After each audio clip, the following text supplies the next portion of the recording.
First off, I'd like to thank our sponsor, Stradling, for sponsoring the Lunch and Learn series and for their overall support of UCI Applied Innovation. Today's speakers are Joe Kaiser and John Yoon of Mercado Partners, a trusted growth capital partner for rapidly scaling companies. As a director, Joe supports entrepreneurs by leveraging 15 years of financial, operational, and strategic experience.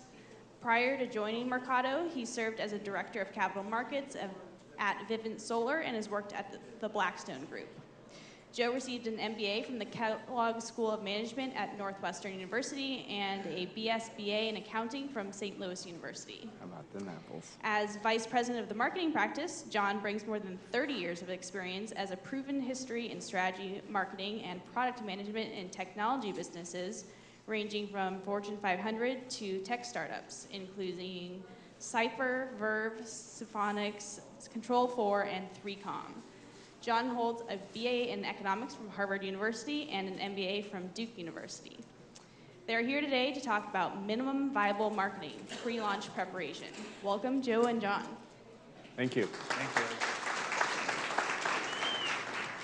First, I'd like to thank the Cove for having us, and thank you all for dedicating an hour or so of your time with us today. I know as many of you are running startups, you're trading sleep right now to spend time with us, so it's actually an honor to be standing here in front of you today. So we'll buzz through these. Don't ask questions while I talk, but you're more than welcome to ask questions while John talks. No, so as Haley mentioned, John and I are with Mercado Partners. I run our California investing practice. John is part of our performance team and runs our marketing efforts. Just to kind of frame who we are, since John and I are the only ones from Mercado that are here, I'll describe it as we're a late venture, early growth stage investor. We don't like the V word in our office, but I'll use it here since I hope I won't get in trouble for using it. We're on our third fund, deploying our third fund now, actively looking for opportunities in Southern California. So just a select group of the names of companies that we've invested in. You'll see 4 companies that achieved IPOs, 2 companies that are on the short path to IPOs, and actually 2 companies on this list that are based here in Orange County. And I'm from the Midwest, small town in Missouri. Me too. So I had to have a slide that looked like a NASCAR hood. So I think that there's a couple takeaways here. John and I both have been with multinationals. We've led turnarounds. We've been a part of successful startups. Actually, I'm not sure if some of those logos, if John worked there, or if he was just a customer. But what it really means is John and I quit a lot of jobs to be here in front of you today. So again, it's a real honor. I think that you'll enjoy the content. We're taking a much different approach. We believe in taking a much different approach to the product launch process. And I think you'll enjoy it. And with that. All right. I'd like to echo Joe's sentiment. We're very glad that you decided to burn an hour with us. Joe and I have prepared 354 slides, and I plan on reading every bullet in a monotone voice. So, not really. Does anyone have a match? Does this going to work, Haley? This is great. I love this. Come on up and sit down. This is like church, and so, except for we don't pass any things around for money. So you can come and sit down. We're not going to call on you. There's no embarrassing, oh, what's your marketing plan? So, and there's no like splash zone, right? We cut that out. So, minimum viable everything. So you know a little bit about us. I'd like to know a little bit about you guys. So how many of you guys are involved in organizations that are doing B2B marketing? Raise your hands. Cool. How about B2C? Okay. Anybody here doing C2C? That's a trick. That's Craigslist. And you're in the wrong room. So, but if anybody's interested in some nice IKEA bookshelves, talk to Joe later. So anyway, The stuff that we're going to be talking about is heavily about B2B, but many of the fundamentals, I think, can be applied to a B2C scenario. So we're happy to dig in and talk to you guys afterwards as well, or you can reach out to us. I've got email, contacts, mostly Joe's, and his home phone number. He likes to get calls after 2 a.m. So to class this up, because we're at UC Irvine and we wanted to make it sound like we're really smart, we decided to put in a quote from Cicero, otherwise known as Captenus Obvious. In all matters, before beginning, a diligent preparation should be made. Thanks, Cicero. That's great. But what we mean by that is, and you can't really see this because I've deliberately cut the top off of my slides for some inexplicable reason, but everybody knows about this guy, Eric Ries, right? Minimum viable product, MVP, the lean startup. And people talk about the lean startup. They talk about, I got to get the MVP. I got to get the minimum viable product out there. I'm spending nights and weekends. I'm burning cash. I took out a mortgage on my house. I borrowed money from Joe at 25%, weekly compounded interest. He's a terrible human being, by the way. We always talk about this minimum viable product. And just as a reminder, right, we're talking about a product that's got enough value for the early adopters to try the product out. But it's also got to have this promise that you're going to do more stuff, that it's going to be capable of doing additional things, that I'm going to have additional services or capabilities so that I'm not going to lose the early adopters and I'll be able to expand that beachhead. And then once I have those guys on the hook, these so-called customers, that these people are going to want to talk to me and tell me, okay, I really wanted the pink version, or I really want a camera in my smartphone, Steve Jobs, thank you very much. These kinds of things. And so you develop that rapport, you get that relationship, and you wind up using that to guide your product, to get you feedback, and also to drive loyalty. So this is minimum viable product, MVP. We're here actually today to talk to you about MVM, minimum viable marketing. And it thrills me to be in a room full of people who want to do just the bare minimum to market their products. Good job, guys. All kidding aside, Joe and I came up with this idea, we were totally sober at the time, for minimum viable marketing because we get pitched a lot. I know, you're shocked. We get pitched a lot by founders and tech teams that are really killing themselves to make this minimum viable product. And it's like when you bring the baby home from the hospital and you haven't put the crib together and you haven't painted the nursery and you're like, holy crap, that was dumb. So while you're doing all of the stuff for minimum viable product, this is my plea, this is my pitch, this is my appeal, this is our begging, because when Joe sees bad presentations, he gets awfully crabby, and he's all smiley now, but you don't want to see mad Joe, right? Think about minimum viable marketing. So, what is minimum viable marketing? Well, whoops. If you've got this value to try out, to entice early adopters to try out your product, you've got to first identify and reach out to these guys and figure out what your value proposition is and communicate that. By the way, if any of you guys are taking notes in the hopes of getting extra credit, don't worry about it. We're going to post these slides, and feel free to use them and disseminate them. Give Joe all the credit, so that when there's a copyright dispute, he's the named litigant and not me. Identify and reach out to users with a relevant value proposition. Once you've got a core base of users, you've got to be able to expand the demand and figure out how you're going to continue to generate a predictable pipeline of revenue. He's a big fan of the pipeline of revenue thing. Go figure. And then by establishing this rapport, this relationship with these early adopters and then the early majority folks, you're going to wind up being able to take and develop a relationship and drive customer engagement. If you have add-on products, if you want to cross-sell, if you want to upsell, if you want high NPS scores, if you want high CSAT, and nobody in this room wants a low CSAT, right? If you want to increase the long-term value of a customer. I mean, you spend all this time and energy getting this guy. You want a second date. You want a third date. I mean, you put on a clean shirt for the first one. So, So minimum viable marketing really requires us to think about, not going backwards on the clicker, really requires us to think about three things. So if you don't come away with anything else, these are the three things that we think are really, really important if you're going to be pitching your startups, if you're going to be looking for money. We look at messaging and value proposition. We're looking for your plan about demand generation. And we're looking for your plan on content creation. So these big three things. If you don't do anything else, focus on these three things. And here's the cool thing about these three things, is that they don't require you to drop 100 grand on McKinsey to come in and tell you. You don't have to be some, super smart Kellogg MBA. Thank goodness. You don't have to spend a lot of money to do it, but you have to spend time.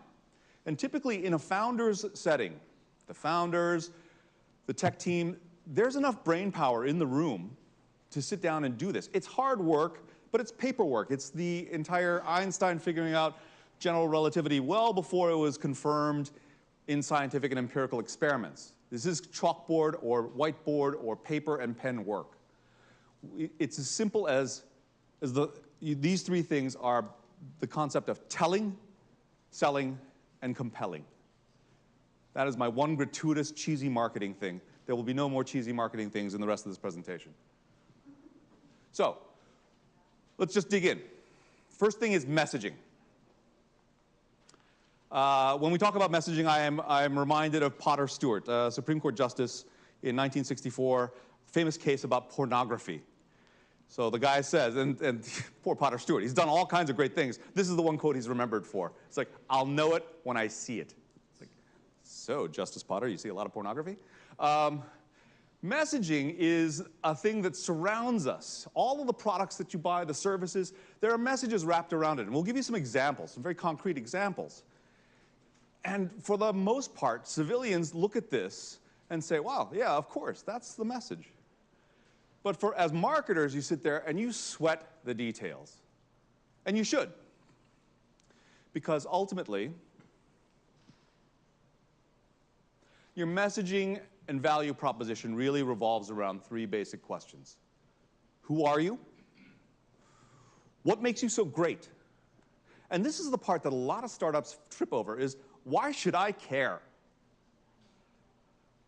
Now let's dig into that. When you're answering these three questions, this is a framework that we use a lot, and we recommend to our folks who are thinking about this to take a look and figure out how to position themselves in the universe. So there are features. Your product or your service is going to have features. And this is where most startups are really good at saying, well, we have 1.21 gigawatts, and we've got this large storage capacity, and we consume this many femtowatts of power, and blah, blah, blah, blah, blah, blah, blah, blah, blah, and nobody cares. Because you don't take it to the next level, which is, so what? We have these features. We do the following things so that you can do something. And this is where we tie it back to the consumer, the customer, the end user, the business that's buying your service or product. And then for bonus points, take it even further up the value chain to say, what is our value? Because we believe in what? If you can get that piece, that's incredible. And again, I'll show you some examples in just a second. The way you look at it is, a lot of times, the features piece is a logical appeal. We're better because the other guy has 2.8 megapixels and we have 2.9 megapixels, which is a load of crap anyway, but we're not going to talk about digital photography. Don't get trapped in this messaging thing where you're only talking about your features. You've got to take it to benefits, and then you've got to take it from there to value, because that's where you get an emotional connection. Yes, and I know that some of you are thinking, I run a SaaS platform for hospital bed management, and I'm not going to get a lot of emotional connection. I'm not a sock company. I beg to differ, because unless you're selling to a robot, you have the opportunity to make an emotional connection with the team of buyers, the people that you're talking to. Figure out what that is, because when you look at the process of purchasing, you go from these emotional values, that you are a trusted, reliable source. I mean, people buy Salesforce not because they love Salesforce. They buy Salesforce because they feel a feeling of trust. They feel a feeling of safety, a feeling of security. And Salesforce spends a great deal of money and energy making you feel that way about their products. Eventually, yeah, okay, we'll talk about the number of seats and how we'll do the deployment, et cetera, but this is the thing that we do. When we first pioneered our wireless LAN products, at 3Com, there was a lot of discussion about, well, it's 11 megabits and it's going to be wireless and we use an OFDM modulation technique. It's like nobody cares. What people care about is you are a busy person. Now you can be on the sofa next to your significant other, working, paying no attention to that person, but you get partial credit in your life for being on the same sofa. So the entire notion of couch credit. Because let me tell you, selling an 11 megabit solution when the state of the art was 100 megabits, and it was a lot more expensive to haul those 11 megabits, it sounded dumb.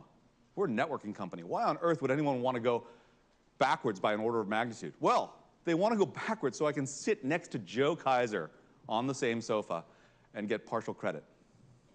Because life is about partial credit. The purchase process goes from the value all the way up to the features. But branding, and all of you guys who are into this marketing thing, branding goes the other way. Because ultimately, you start by building on these features. And you end up with an emotional connection to your customer. I'll give you a very specific example. I gave you the 3Com one, but, oh, sorry, forgot. I had this one slide in. This is my cool 5 slides. These are 5 basic questions.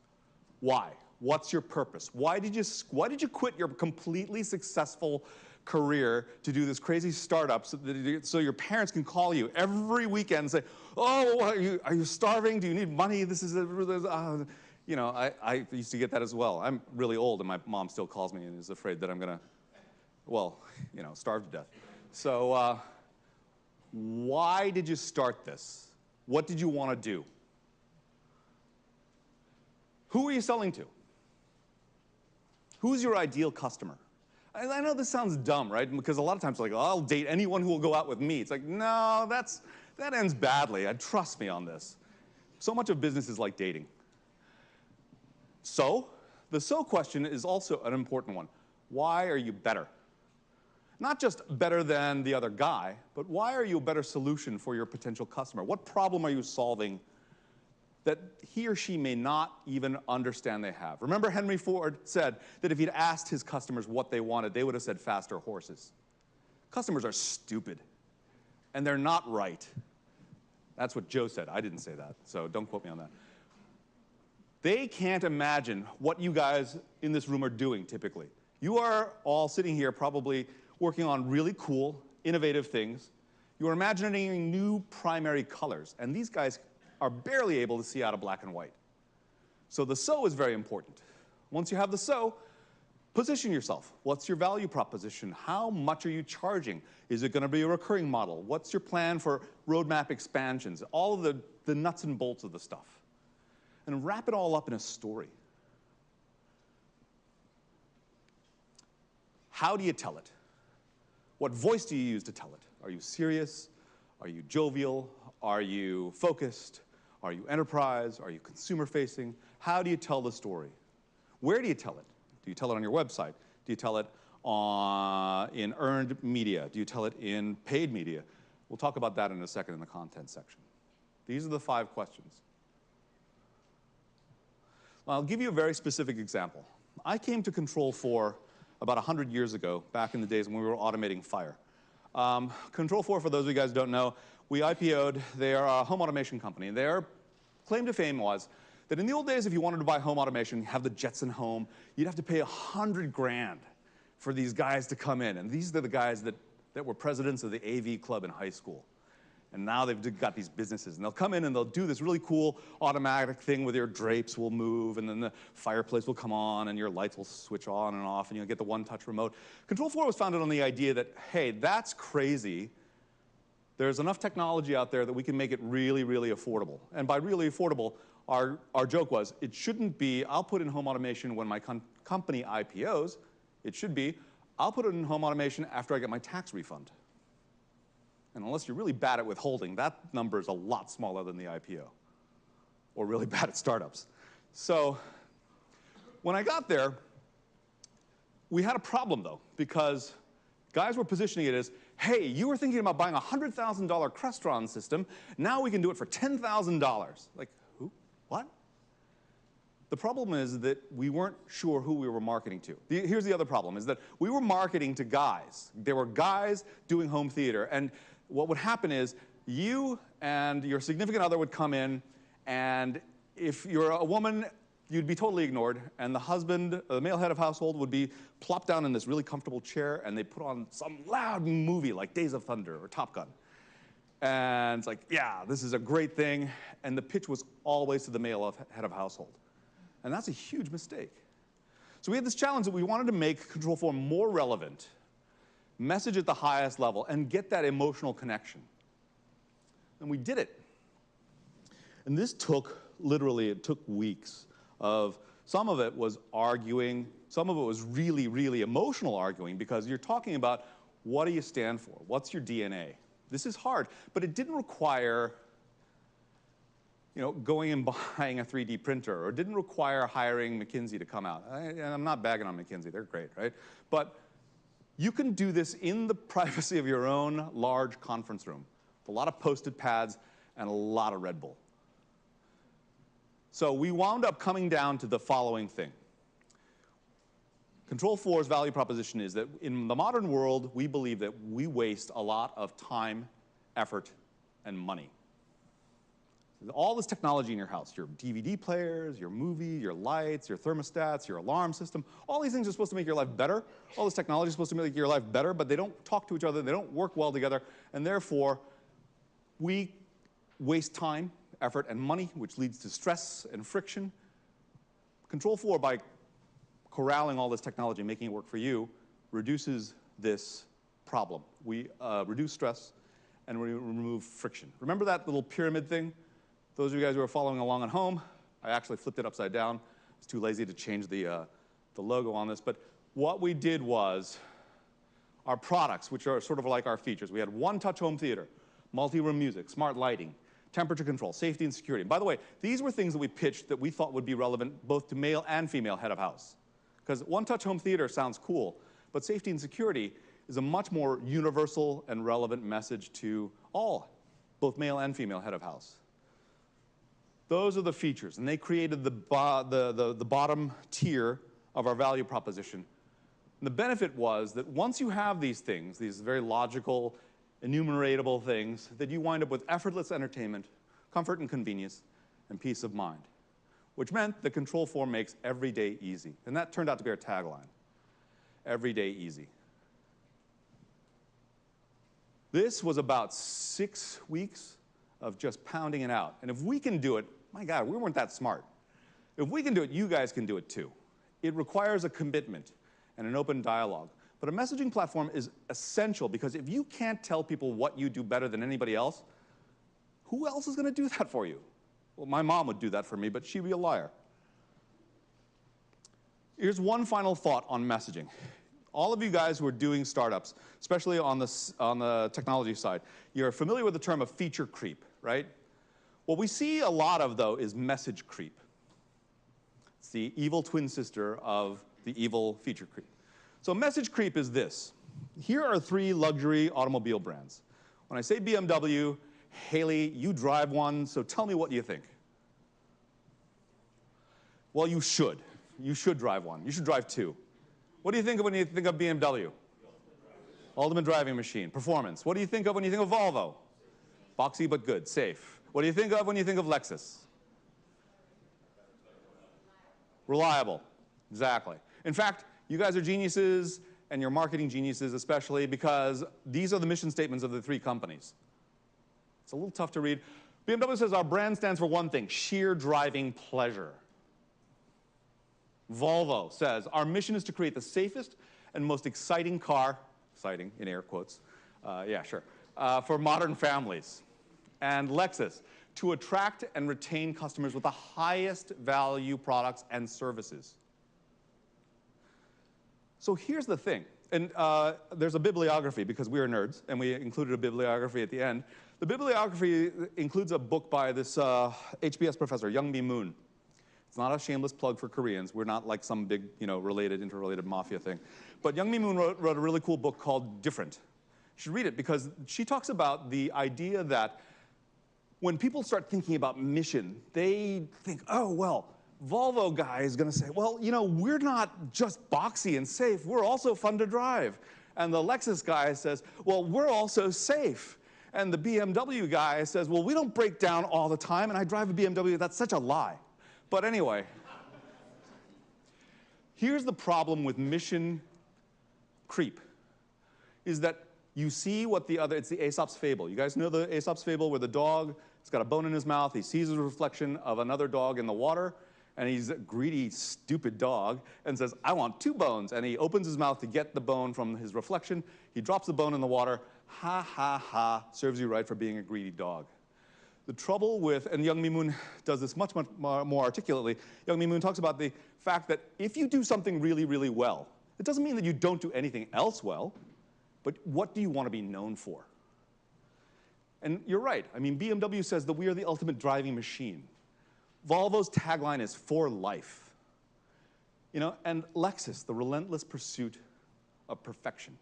These guys have staked out positions. Doesn't mean that they don't do anything else. It just means that this is the thing that I'm the biggest badass for. And that's important when you're thinking about your message. When you're thinking about how to position yourself, what do you want to be known for? Okay? So that's thing number 1. Thing number 2, because we started with Cicero, Joe wanted to put in a Taylor Swift quote. I said, fine. He had a whole list of them. It's a little creepy if you ask me, but I picked this one because I'll be cleaning up bottles with you on New Year's Day. Do you want to sing that line? No. That's from Reputation. Taylor Swift, I understand, is an American songwriter and singer. I'm not familiar with that. Being Asian and very serious, I only listen to classical music. All you Asian people are laughing and nodding. He's like, yeah, that's right. So anyway, demand generation. This is the second thing. Once you get your message down, who are you going to tell? How are you going to tell it? How many people are going to buy that message? And how are you going to do the next logical thing? I've got a great product. I've got a great story. You should buy it. Demand generation. Thinking about this afterwards is that classic case of bringing the baby home from the nursery and not having the crib assembled. Joe, by the way, can help you assemble cribs. He's really good. Like I said, he's got that IKEA bookcase. So who are you going to go after with your message? How are you going to track them? What programs are you putting in place to do demand generation? How will you know if they're working? How many people are coming from your website? How many people are coming from backlinks? How many people saw an article that you wrote in MIT Technology Review? How many people did you meet at the Cove? These things you have to measure. In the old days, guys that were bad at math became marketing people. Nowadays, you have to be good at math to be good at marketing. And being good at math doesn't mean you're good at marketing, but being bad at math is no longer an excuse to be in marketing. So this is a big deal because, as Joe likes to say, the only thing worse than bad news is surprise bad news. And if you're a marketing guy, and you've got a pipeline, and you're talking to your revenue people, and you miss a number, it's a big deal. If you don't believe me, well, of course you believe me. So this is the difference. Having a predictable pipeline is the difference between having your offsite in Costa Rica versus Costa Mesa. No slam on Costa Mesa. I think it's nice, but Costa Rica is much nicer. Here's the thing. Pick a model. Pick a model and use it. This is teenage Joe's version of dating. Anyone is better than no one. Pick one and commit. And what do I mean by picking a model? All right. This is going to seem very familiar to a lot of you, right?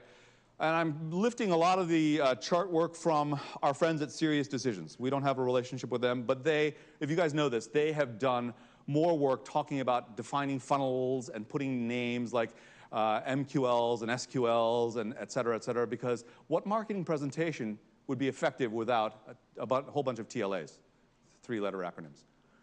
So in this model, it's pretty straightforward. You have a big pile of people, raw leads, inquiries, people who want to know more about you, wherever they come from. And by the way, that big pool comes from a lot of different activities. You go out, you could do the spinny sandwich board thing, I don't recommend it. You do email campaigns, you do advertisement, you do SEO, you do backlinks, you do all of the typical things that you'll read about in marketing. You get those people, the marketing guys take a look at them and say, BarneyFife@hotmail.com is a fake lead.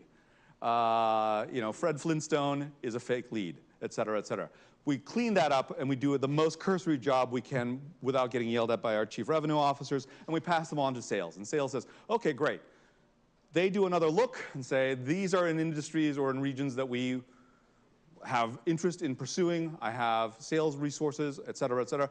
Each company is going to have a different set of criteria for what a sales accepted lead is. Then they call them and say, do you have money? Do you really want this, whatever it is that I'm selling?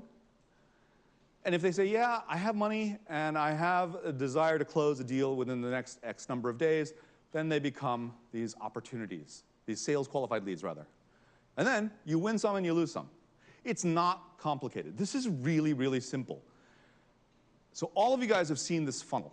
And it's amazing to me how many times Joe and I talk to companies who have got phenomenal products who haven't actually gone through this, who don't have any idea. And the reason why this is important is not the size of the tiers or anything else. The two things are, what's your rate of all those diamonds?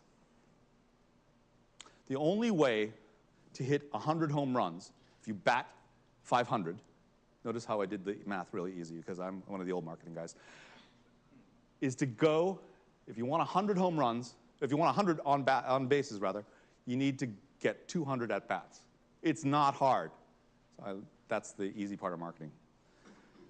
So we'll talk a little bit more about this in detail in a second. But Sirius has then gone off because this is what they do for a living, and somebody went a little crazy and said, oh, and I think this was in 2012, they said, oh, we're going to change the funnel model. We're going to change the funnel model to account for things like marketing automation, and people use telephones now to call leads, and so we have teleprospecting accepted leads.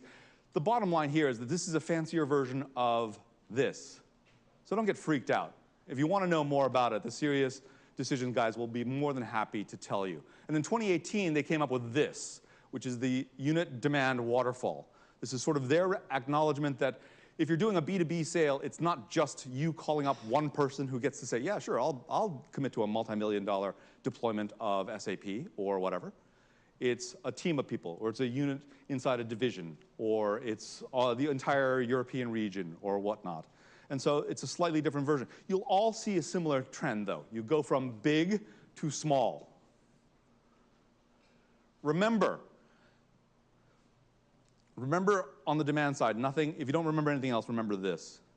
This is per Sirius Decisions data. They surveyed a whole bunch of B2B companies, and they said, for 1,000 raw leads, pick a number, just 1,000, the average company will get 44 out of those 1,000 raw leads to become marketing qualified leads. And the numbers get worse from there. Best in class doesn't do that much better. We're talking about 93. I'm sorry, this is tough to read, but you guys can get copies of this presentation after today. 93 versus 44. So it's not like they're 50 times better. They're 2x better. The moral of the story here is that you got to kiss a lot of frogs if you want to marry a frog. You got to talk to a lot of people. And the only way you're going to get a reliable, dependable pipeline is if you either increase the number at any stage or increase your conversions at any stage. This is important as marketers because these are the two levers you have to pull. They're the only levers that you have. And you can talk about lots of sub-strategies inside those. Like, so how can I get better conversions? How can I get a higher adoption rate? How can I get a larger number of raw leads from my website? How can I get a higher quality of leads? Can I do more events? Can I do more programs? Can I do more dimensional mail, which is coming back, believe it or not? What can I do? But these are all things that bound that discussion, rather than saying, well, I don't have enough leads. I don't have enough pipeline. When they come and ask you, what's your plan? You need a plan. And you need to be able to say, look, I got a problem here. I'm going to fix that problem. Versus, well, I'm not feeling good. So the last piece is content. And content, I'll tell you already right now, the content piece is the shortest piece because every one of you guys is going to have a different strategy. The thing that I want to tell you, though, is that you have to have a strategy on content. So when we talk about content, unless you make the commitment, it's only promises and hope. Hope is a great presidential strategy, sort of nostalgic for that. But it's not a good marketing plan. If somebody says, if you build it, they will come, this is stuff that only happens in movies, right? You gotta plan. Some numbers, just in case you were thinking, well, I don't think the content's that important. In 2014, businesses spent $135 billion generating content. 78% of the CMOs think that this content marketing is the future of marketing. The other 22% of CMOs are going to be unemployed. That's your evil VC laugh, by the way. 65% of people are visual learners. I threw that in there because I liked it because people feel like, oh, you've got to write a 1,500-word blog post. Well, maybe you do. Maybe you can get your graphics team or your contractor to do a nice infographic. And that's the point. The reason why there are 2 slides in this deck is that every single one of you guys is going to do your content differently. Whether it's blog posts, whether it's authored content, whether it's a 1,500-word article, whether you're doing paid media, whether you're doing earned media, whether you're doing owned media, whether you're doing podcasts or videocasts, whether you're doing lunch and learns or other kinds of activities. This is after you've gotten your name out, after you've launched your product and you have a pipeline, after you've sold some customers. Deepen that relationship. The statistics for a successful referral converting into a sale, significantly higher. I had a chart, and I took it out in the interest of time, and now I'm actually ahead of time. But I mean, develop that relationship. Because, as my evil VC friend here will say, look, it's about cost of acquisition and long-term value of the customer. And if you can lower the one and raise the other, you're going to be in high cotton. And if you can't, it's going to be bad for you. Bad for us, too. There are 3 B's, though. No matter how you decide to do it, there are 3 B's that you absolutely have to remember. And so many times we see this, where you'll get a really excited, oh, I'm going to do some content. I'm going to write blogs. I got WordPress now. It's going to be great. And you get 1 article, and then crickets, and then nothing. The 3 B's are: be generous. Do not think that you're generating content by sending me an ad slick, a spec sheet. Be generous. It's about me, your customer, not about you. And yeah, I do want to know about your new product, but I mean, that can't be the only thing I ever hear from you. It just makes it seem greasy and sort of, disgusting. Like, I totally know that you're going to leave money on the nightstand for me. Be relevant. You got to stay up to date. Tell me something I don't know. Look, if you're an expert, if you're producing a product that's going to do reverse osmosis water filtering, send me articles on why that's really cool and important.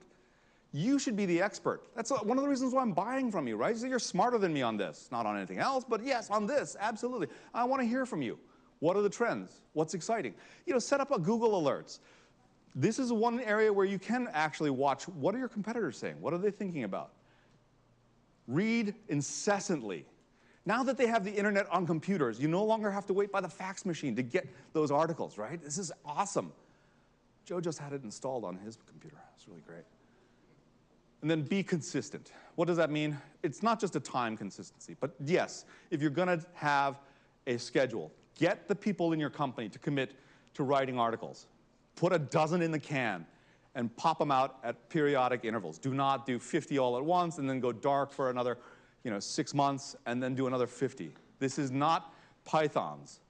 This is blue whales. So you're swimming through the ocean with your mouth open. You have to eat constantly. In this case, you have to poop constantly, pooping content. So be consistent in your pace, but also be consistent in your voice. If you are a fun company, your article should be fun and light. If you are a serious company, if you're doing cybersecurity, I don't want crazy clown people doing my IT infrastructure security. Maybe you do, I don't know. This is a prime opportunity to do brand reinforcement in everything that you do. Because remember, it's all about the touches. If you touch your customers 50 times a year with this content, it's 50 opportunities to reinforce. Oh, hey, yeah, you guys are the good guys that do the follow. Oh, yeah, I like you guys. And maybe I'm not going to buy any more from you, but I'll tell my friend. Like, oh, you're looking for a cybersecurity. You're looking for IPsec, hardware-based firewalls. Oh yeah, you got to talk to these guys. They're so great. Here's a link. The 3 Bs. So, in summary, you guys are going to get out of class early. In summary, messaging and value proposition. Get one, make it unique, make it ubiquitous. By unique, if you can take your messaging platform and substitute your competitor's name, that's a fail. Or if in your messaging, the guy reads it and doesn't know what it is that you do, that's a fail. Or, well, I could go on and on about messaging. The other piece, once you've got it, is make sure everybody knows it. Your receptionist, your mom, your dad. I don't want to bag on my mom. She's actually pretty smart. But if my mom knows what I do, that's a win. Holy smokes, that's a win. Mostly because then she stops calling me and saying, are you guys going to go out of business? Like, no, Mom, we got $420 million under management. We're fine. Make sure everybody knows it. Everybody who potentially is touching the customer. You know why? Because that development guy that you got, your Timmy the intern, he's going to make decisions while you're not around, and you want those decisions to be consistent with the value of your company and what you want to create. For demand generation, think Joe Kaiser in high school. Ladies and gentlemen, picture a young Joe Kaiser. Any date to the prom is better than no date. Poor Joe. He's got to go to the prom. Pick a model. Have a plan. And be consistent, because the only thing worse than bad news is surprise bad news. Boy, that makes people mad. I know this by firsthand experience. And then content creation. Commit to it. It's a pain. And they're in order of things that you have to do, because if you don't do the one first, then the next, then the next.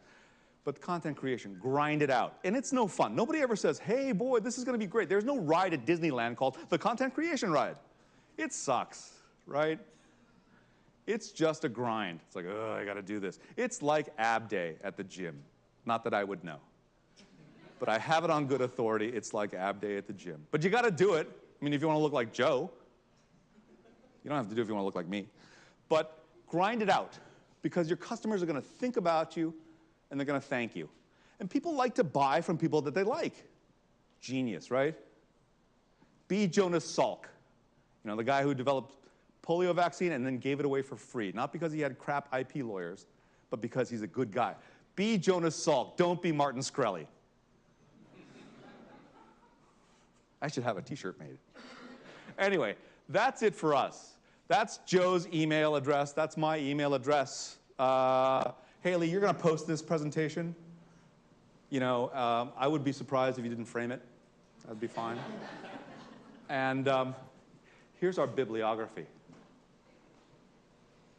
So if we haven't offended everyone in the room yet, line up and we'll offend you keep trying. personally. But seriously, if happy to field any I'm gonna sit on the questions. other side. And I apologize profusely to those in the room that have been offended, By the way, we're the fun money people. as opposed to the funny money. Yes. So, questions? Right here. Yes, ma'am. Step up to the mic, because we have to get your... Hi, thank you. Wonderful presentation. Very entertaining. Do you guys get a lot of questions from, especially like high-tech type of businesses where people say, you know, our products are so awesome, they sell themselves, and what do you say to that from the marketing perspective? So Go maybe ahead. said a little differently, and John kind of touched on this during his part of the presentation. A lot of times I'll listen to founders pitch, and I'll sit there for 5 or 10 minutes, probably not 10 minutes. I'll sit there for 5 minutes. I have no idea what they're talking about. Like, to John's point, and it's engineers are, in the high-tech space, engineers are brilliant. They've written this code, they've come up with a solution, but pardon my French, I don't give a shit about the code. I want to know what problem you're solving that is exponentially better than however your customers are doing it today. That is the $64,000 question. If you can answer that in the first minute of the conversation, you got my full attention.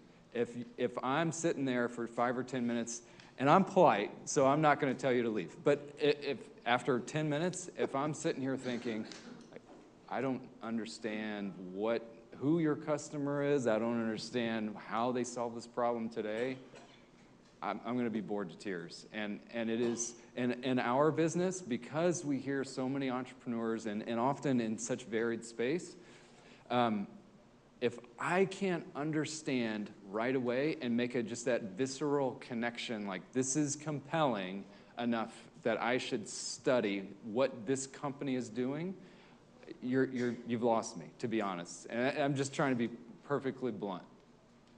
Yeah, to add to that, first of all, Joe is not that polite, okay? I mean, just look at him. But when I hear an entrepreneur say, this product is so great, it sells itself, I'm reminded of my college roommate who is an art dealer in New York. He's a very successful art dealer. And sometimes people come in and they'll look at a piece of modern, it's all modern art, right? And I've actually thought this, but I've never said it out loud. I was like, wow, I could have done that. And he gets a lot of people who come in and say, well, that's $500,000 for that painting. I could have done that. And his response is really good. It's like, well, then you should, because that's $500,000, and you'd be rich. If an entrepreneur comes in and says, this product is so great it sells itself, first of all, Joe takes immediately 25% off the valuation, because we've got to fix that if we're going to give him any money, right? Because no product is so good. But I look at it and say, that's great. Lucky you.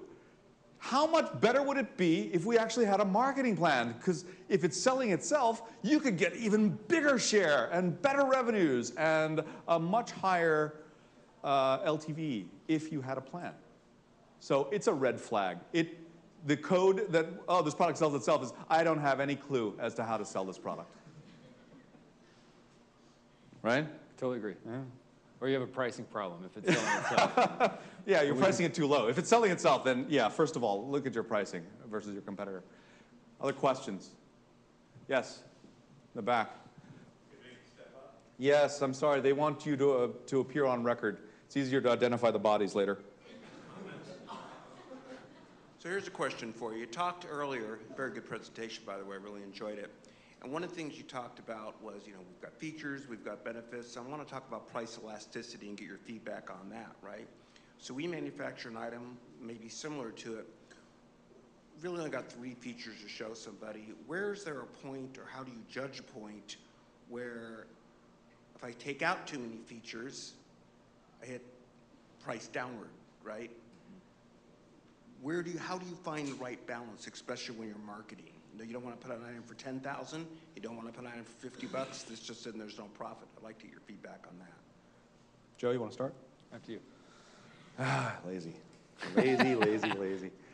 It's a good question, and it's a hard question that everybody who has a product has wrestled with at some point. And if you haven't wrestled with it, you should get up and wrestle with it because it's a big deal. You may be leaving money on the table. My experience, and I can only speak from my experience, is that the best way to figure that out is to really have a core group of customers that you're willing to expose yourself to. And customers are very generous. If you're generous with them, they'll be generous with you. And develop that dialogue and use a customer focus group or an advisory committee to get feedback. You can also do things, depending on what your market is, I don't know what your product is, but I mean, there are a lot of quantitative analysis techniques that you could use. You could use multivariate regression if there are a lot of data points out there and publicly available information. But doing regressions and doing that kind of statistical analysis really does require having an incredibly large data set and the ability to crunch that information. And a lot of times that may be obscure to you if your competitors are not doing an apples to apples. You can do some sort of an inference model.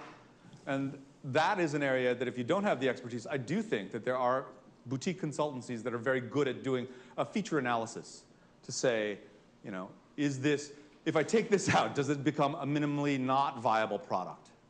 And where my elasticity is. The other thing is that depending on, again, not knowing your industry, depending on your industry, sometimes you can get away with things that the pundits or the people who are in your company who've been in the quote-unquote industry for a long time, oh, you can't do that. You can't make a smartphone without a camera. Everybody's got a camera.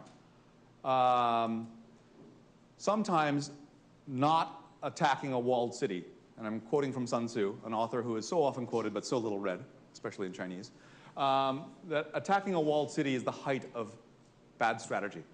And attacking your opponent's strategy is the mark of the best general.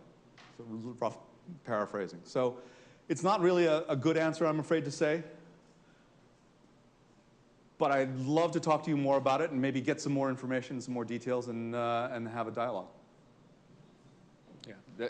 The only thing I would say is just pointing back to the beginning of your presentation. This is all, to your question, it's all about pulling that customer conversation earlier in the product process. Right. Finding out, like if you start with, well, the engineers come to you and say, we've got this bucket of 100 features we could do, and we could do them all if you give us enough time and budget, or we can narrow that list. What should we do? That's the engineer's job. What do you want us to do? If you have the customer conversation, the customers can inform you what features will they pay for, what features are nice to have, and what features they just don't care about. And so let that customer conversation happen early in the product development process. Yes. Great talk. I saw one of your portfolio companies was Stance, which I believe Yes. is a sock company. A sock company. Right? Who would So- on And earth would pay t-shirts. $20 for a pair of socks? Who has Stance underwear on? Show And him. it's A lifestyle company Oh, that sorry. will expand across all I'm the kidding. world. I'm giving you a hard time. But as investors, what was your calculus on the amount to invest to develop that brand, right? To acquire the customers that you're interested in, and as VCs, what was the kind of timeline and scale that you're willing to invest in to figure out and prove out that market? Yeah. You want to start? You want me to start? I don't care. No, I'll I'm start. kidding. So that Stance is a really unique situation for us. We were actually the first institutional capital into that company. One thing that got us comfortable, super comfortable, was the founding team had all done it before.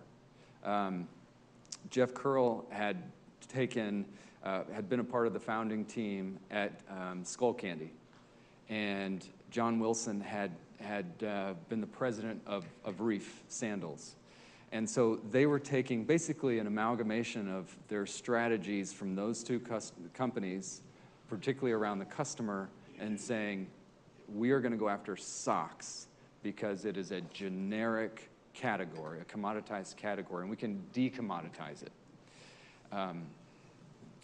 And they had done analysis on, okay, typically guys buy, golden toe socks and we pay whatever per package, and we think, given what people will pay for everything from headphones to ties to you name it, and in categories that had been decommoditized, and there was such a premium that they said there's no reason we can't capture that same premium in the sock category.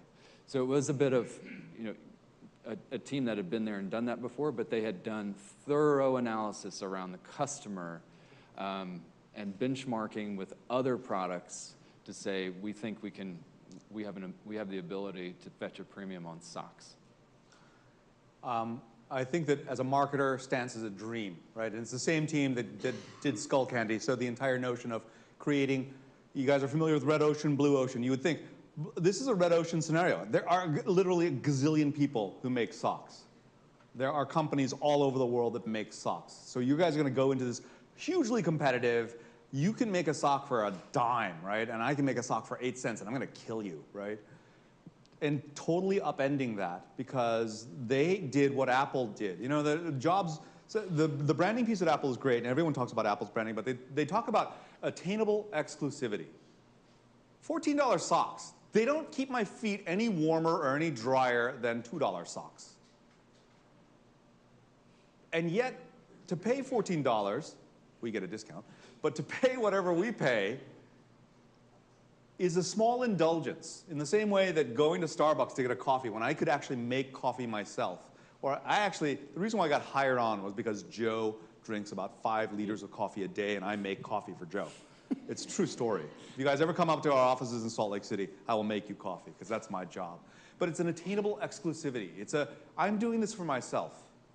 I'm doing this for somebody I love, right? This is a cool guy, he's my great best friend. I'm going to give him some $14 socks with Darth Vader on them. And it's a secret thing that I have on that I can feel like I'm a rebel and I've got Tupac Shakur socks. I actually sent my dad some Tupac socks. It's like, Why is there a man on my socks? Like, oh, Dad, you have no idea. Give them to my brother. So, our business is somewhat in the same idea of taking something that's commoditized but delivering a discrete level of value on top of it. Right. A different brand. Right? Cool. And so, we've raised some money, but we're going to go back and do some more marketing. He's got money. Yeah. Yeah. So maybe we can talk later. Joe's got a big bag of money. What was the benchmark for kind of investing in the brands and de-risking the opportunity for you guys? Like, so kind of back to that runway question. Yeah, that's a great They're gonna question. say, hey, I want to market and prove that there's a market here. I've already done a little bit of it. How big of a track are you willing to write just to support? So what industry are you in, broadly? We're actually in orthodontics, so we've created a new way to straighten teeth. Okay. That supplants traditional braces. I was going to say with socks, it's repeat purchases. Hopefully, you don't have any repeat customers. Well, in our case, our repeat customer is the provider, the doctor, right? Perfect. They're There you go. a So super high level. exactly. So on And the British. anything B2B. Yeah, our doctors are worth $1 million. 50 million Brits. So if Come we on, get a man. doctor, our doctor's Terrible worth $1 million. teeth. So. Sorry, I apologize to anyone who's British. But anyways, yeah, so. Only a little. I think it boils down to a couple things in your case. So what are you paying to acquire that customer? What's your history of either keeping them on your platform? For the B2B folks, obviously churn is the answer. In the consumer side, what's the repeat cycle? So how often are they repeating? Those are big ones. The other one on any industry, but definitely in consumer, we're super focused on what's your margin. Because with margin, it's all about how much can I screw up and still make money? Is there a magic ratio of customer acquisition cost and lifetime value? It is, I'll be super generic. Great I can question. send you some information, actually. Just generic stuff. That would be awesome. Yeah. All kinds of KPIs. Everybody's favorite. Math. Thank you. Great questions. Hi, thank you for that presentation. Very entertaining. No one says educational. I know. I learned a lot from those clowns. My question, or my biggest struggle is with content creation, because when you're doing B2B, you're dealing with such, high-strung, very busy people, and I myself engage so little with some of the content that I get. So my question is, can content dissuade? Can I create such bad content can I become so annoying that my B2B clients would actually say, you know what, pass? Yes, absolutely. Absolutely. I just got this great email campaign from a company that I will never do business with, ever. If they're the last company on earth, I will not mention them by name. But the content was so bad. And again, that's the dark side of content marketing, is that when you put yourself out there, if you show up for your first date and you smell, not looking at you, Joe, but you make that bad impression. If you're not delivering value, better to do no content. Better to do and despite all the stuff that we just said, better to do no content than to do crap, because that is your brand.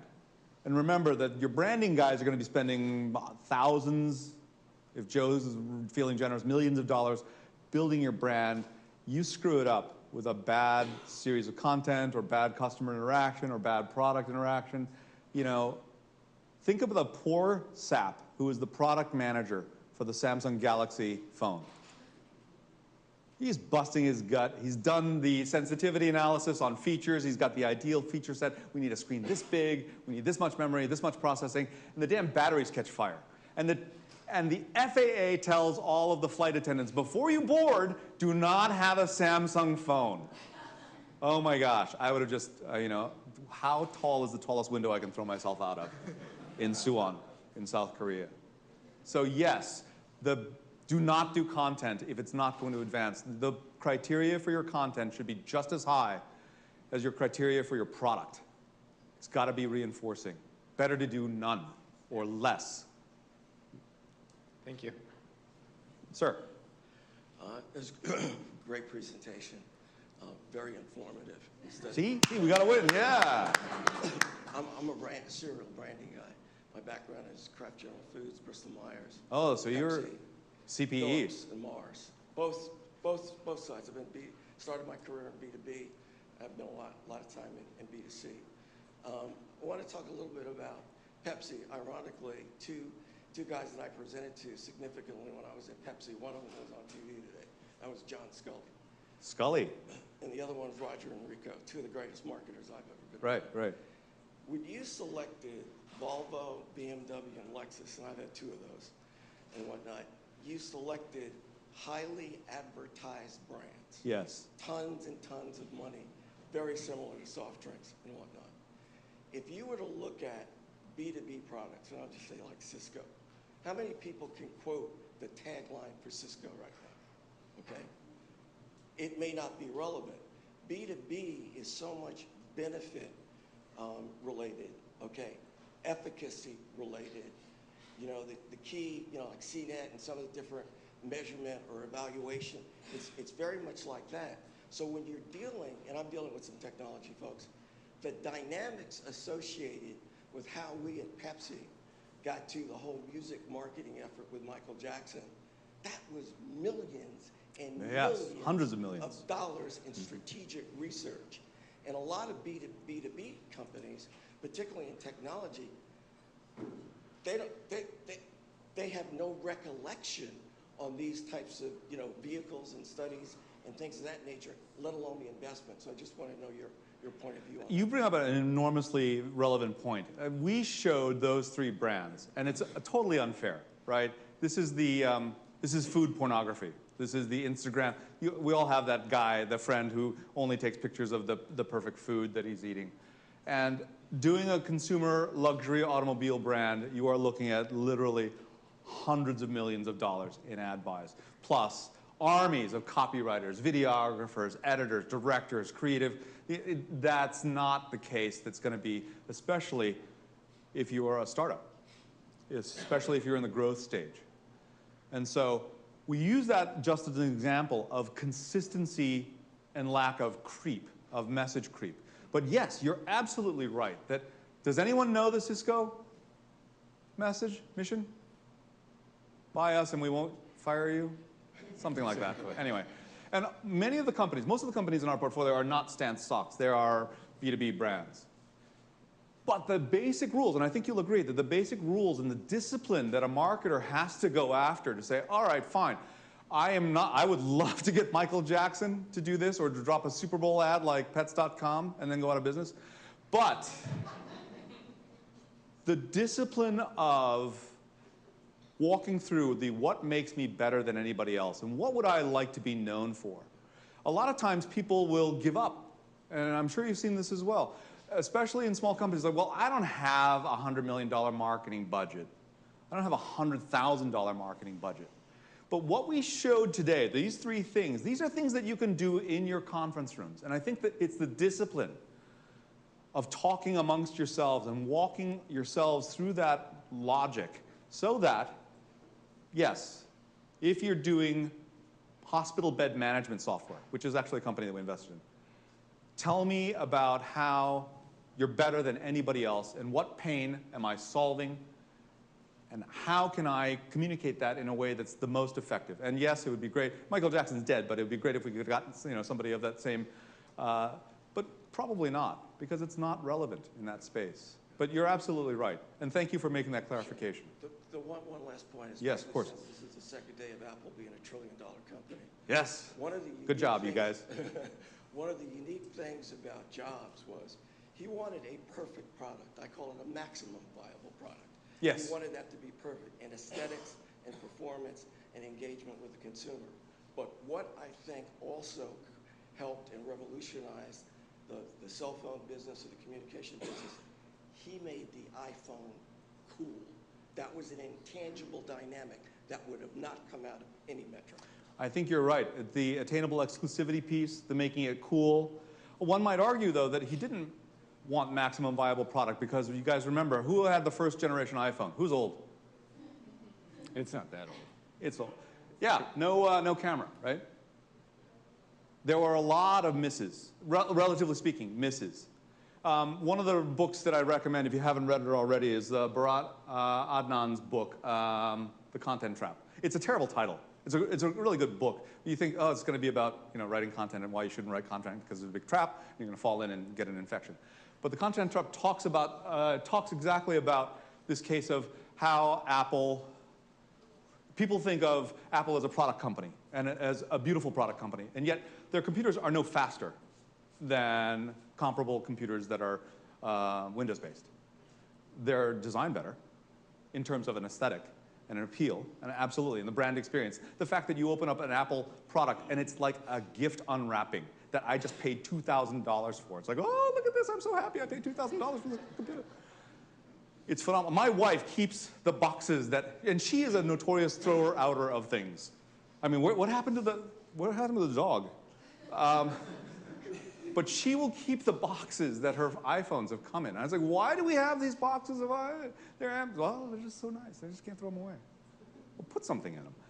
But Anand talks about how Jobs really looked at the entire portfolio, not just iPods, but iTunes, and looking at content as an integral and defensible position to take. So if you haven't had a chance to read it, I highly recommend it.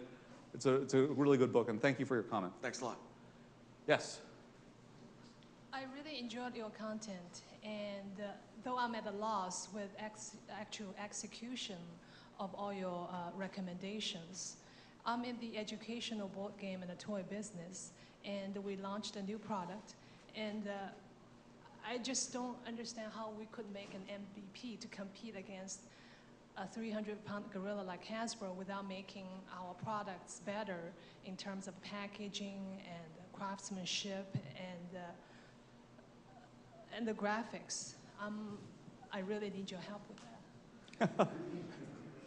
Well, for a small percentage of your company, Joe would be very happy to give you money, and then I would be happy to spend your money. No, it's a dilemma, and every single one of you guys, I wore my Star Wars socks, and I wore the wrong Star Wars socks. I thought I was grabbing the Luke Skywalker socks, but I grabbed the Darth Vader socks because it's a rebellion. Startups are intrinsically a rebellion against the status quo. Nobody says, boy, I'm going to do a startup so that I can be just as mediocre as the company that I want to replace, right? So you want to make a better toy. You want to make a better educational learning device. And you don't want to make it just as good as the Hasbro piece. You want to find something else. And this is the case of the red ocean, blue ocean. Finding a space. There are certain minimum attributes. You cannot have pieces of your toy break off and kill the children who are playing with it, obviously. There are certain minimums. But my recommendation is always find the space that's not attacked. Find the space if you can. And if you can't, Joe's always fond of saying, and you've heard this before from venture capitalists, that we will invest in teams, not necessarily ideas. The A team with a B idea will figure out that they have a B idea and then change. A B team with an A idea will piss away a lot of money and wind up with nothing. So if the team is good, if you're able to make this kind of studied decision on how to do your messaging, I would start there. Say, what makes you better than everybody? What makes you better than Hasbro? And if the answer comes back nothing, then that's the time to have a little sober discussion with your co-founders. But I bet that this is actually a great case. So I bet you made a very simple version of your game. And I bet you let kids play it. And I bet if they really enjoyed it, that's why you're still doing it, so they really enjoyed it, or they learned, they learned an incrementally more than if they had done some other activity. I bet that happened. And so if you ask yourself at each step, why did that happen? Why did that happen? Why did that happen? You'll have your answer of what kind of kid, which kids should we target? Why are they playing with this? If it's a learning toy, why are they learning better than the alternative? Mm-hmm. And it's a child, so why would the parents spend money? Like why would the parents spend money, whatever that price is, versus the alternative, right? So if you can ask yourself just those simple questions, I think you're going to arrive at your answer. All right, thank you very much. It's very helpful. Joe's a really good marketing guy. I think we have time for one more question, and Joe and I will be happy to hang around later. His flight's not until 7, I think. So if you want to take him to dinner. He's married, though. Just saying. Yes? Hi. I was just wondering, if you're a small startup and you're strapped for time, but you're preparing your pre-launch marketing strategy, how in-depth do you really go? Because you know that once it launches, things are going to evolve. Yeah. So, for example, like the content strategy, do you write 10 blog posts in advance, like prior to launch, or do you write a couple knowing that you're going to have to gauge how your audience reacts to each post and maybe tweak your strategy? So von Clausewitz, a guy who's also quoted a lot but never read, says that no marketing plan ever survives first contact with product release. Something like that. So I agree with you that you don't want to be spending a ton of time on stuff that you wind up trashing. Really what you want is to develop the skills to be able to create that content and the discipline and the process. You don't actually have to make a lot of sausage. You just have to make sure the sausage machine works. And so, yeah, crank out a couple of links, but then hold off because maybe they want patties instead of links. Maybe they want Italian sausage versus, that maple syrup infused delicious sausage, which I don't know why anybody wouldn't want that. But so the real focus, and I'm glad you're talking about content, but the real focus is make sure your messaging is right. Make sure your funnel is right. Get those first two. I put them in that order because I think those are the first two things that we always look at. And it's stunning to me how many successful companies who've got great product haven't thought even those first two out. The fact that you're thinking about number 3, I bet makes you guys so much further ahead than other folks. So good job. Kudos to you. Listen, thanks everybody for spending time with us.